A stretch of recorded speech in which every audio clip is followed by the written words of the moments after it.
Week 2's missions are now out for Operation Broken Fang. This week, 3 of the 5 missions involve using pistols in various different game modes. In these 5 missions are a total of 14 stars, though only 6 are required to beat the operation.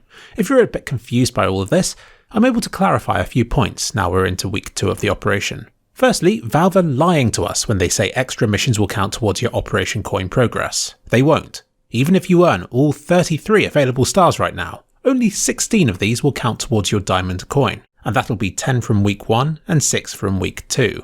And every week from now on should award you with a maximum of 6 more, meaning you'll reach 100 in total by the end of week 16.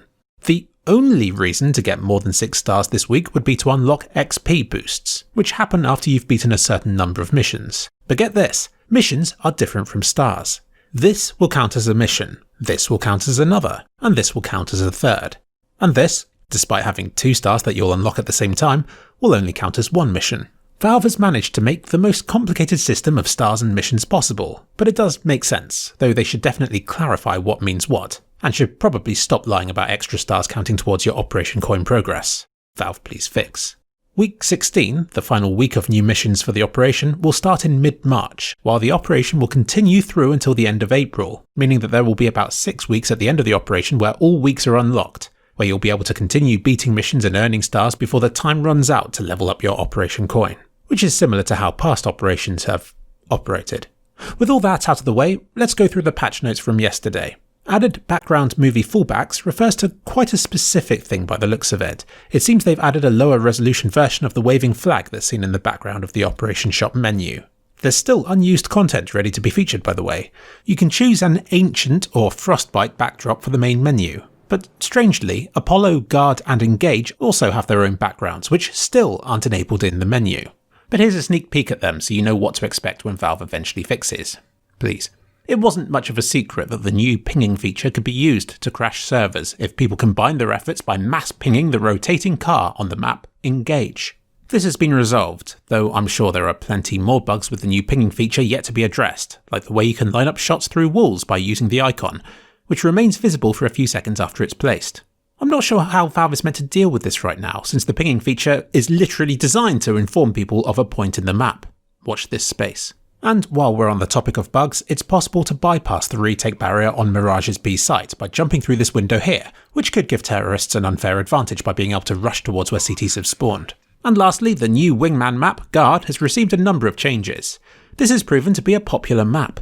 I see all sorts of cool clips and fun boosts on it. It's great to see the community react so positively to a wingman map, and it's only gone and become even better with this update. As you can see, Construction Corner has been blocked off. It's one less place for players to camp, and those bottom windows have received some metal bars for protection. Isn't that thoughtful?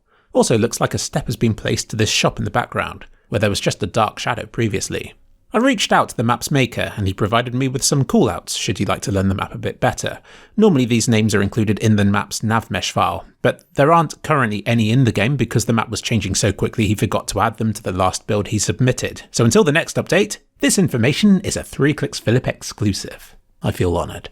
This angle shows the shifted positions of everything on the site quite nicely. These adjustments serve to partially obstruct the sightline between Connector and the pit. You can see the addition of some new sandbags at the entrance of Connector to provide cover, too. Drop has been moved closer to the site, which will make that creative boost that teammates can perform on the top of this water hydrant a little bit easier, encouraging surprise pushes up into street.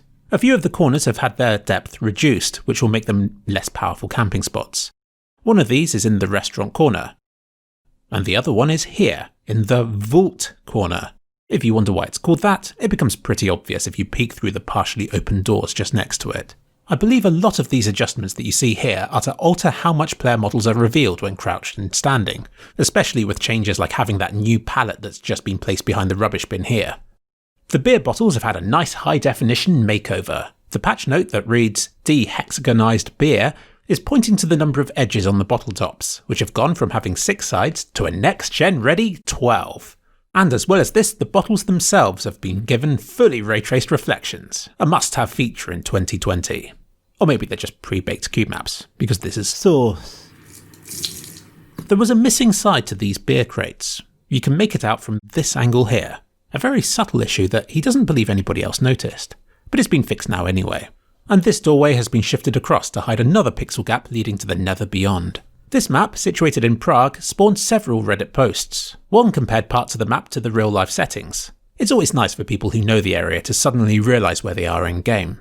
But another post was more critical, pointing out all sorts of issues with the map that your average player might not notice, or indeed care about. There were minor typos on the street signs, which have been corrected in this update. He also pointed out that there should only be one Prague castle, unlike the dozens that are shown in the map skybox, and the positions of some of the towers were wrong. This is a classic issue of real life getting in the way of good gameplay, and the map's maker, Polemon, explained that compromises have to be made to make it a viable map. Also, the dozens of castles seen in the skybox were actually taken from Overpass, a map made by Valve and based in Germany. But he was able to fix these bikes, which were previously precariously balancing without a support in sight. And he patched up this missing face, which could have been seen from some select spots in the map. But his work is far from over, because the Spud found yet another missing surface that might be visible if players go out of their way to stack in a pointless corner at T-spawn. Don't worry, this will be fixed in the next update. The end.